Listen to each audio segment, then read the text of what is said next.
All right, so we are in this parking lot here in Golden Corral, and you can see there's no cars or anything like that. One thing that I've been doing lately is practicing my slow maneuver operations, right? Like utilizing the friction zone, utilizing the rear brake the proper way, you know, learning how to make U-turns and things like that. And if you out there, I definitely recommend you to practice that. You know, to me, anybody could go fast, anybody could take a turn. I mean, I'm not saying those things are easy to do, but when it comes to motorcycle, it's pretty easy for you to go 70 miles per hour. It's pretty, you know, easy in my opinion to take a normal curb or something like that. We're not talking about anything crazy, but when it comes down to a slow maneuver, right? Like actually making a U-turn, that's where people have issues, right? Actually taking a right turn as you stop, people have issues with that.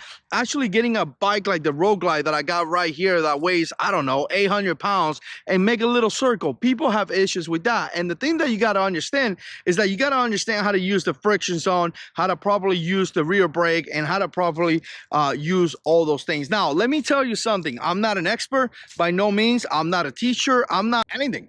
I'm just a regular dude that is about to take his bike and do a little bit of practice here. And I got so much to learn. One thing that I have learned lately from a class that I took, and as well for some of the practice that I done and a video that I did watch, is a little bit using counterbalancing when you actually do a really tight turn, like a big circle or a U-turn. Actually using your body to kind of shift it a little bit to the side, utilizing the friction zone, utilizing the rear brake, but just moving your body a little bit helps a lot instead of moving the bars. If you move the bar so much more in a slow operation, you may drop the bike, right? So again, moving your body, shifting your body, it kind of helps me turn the bike a little bit more, right? And that was something that I got out of the video that I was watching from one of the pros, right? So I'm just gonna drive around here, practice a little bit. I'm gonna be doing that a lot here in the channel, doing some practice and putting my practice in here.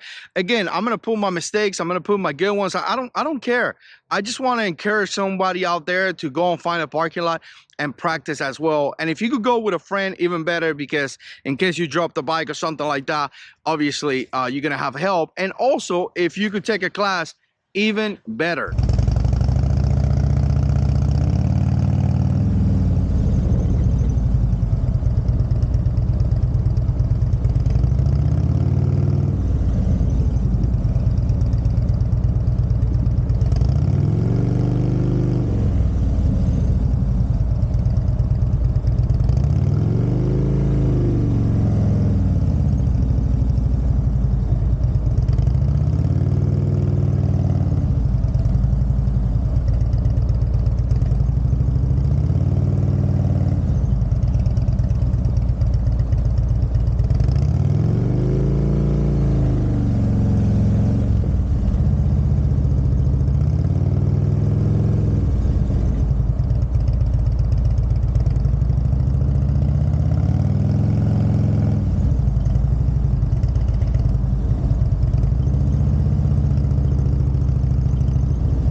Okay, the 360 dial me, of course. I've been recording all day and hopefully I got enough for a video. So if you see this, I had enough for a video. A couple things that I have issues is pretty much scratch that. I have issues in everything. I have to be able to look where I'm going, you know, rotating your face and looking in that direction that you're going to turn. I mean, it's one of those things that I continue to practice on that and using counterbalance as well. And I come to find out that I could turn right better than I could turn left. So what I've been doing is that I'm trying to practice the one that I have more difficulties, because you never know what's going to happen, right? Again, I feel like a newbie. I've been riding for a long time, but I've been practicing my low, slow operation. Here's what I need you to do. If you're really good at it, you saw my video, make some comments and let me know. Nobody has to be a hater. If you're a hater, I don't care. But if you want to like add up some good information, like, hey, practice this, practice that, here's a tip, not only for me, but for other people that are going to be watching this series as I'm getting better at this, definitely put it down in the comment section below. Appreciate you guys. And as always, goddess in control.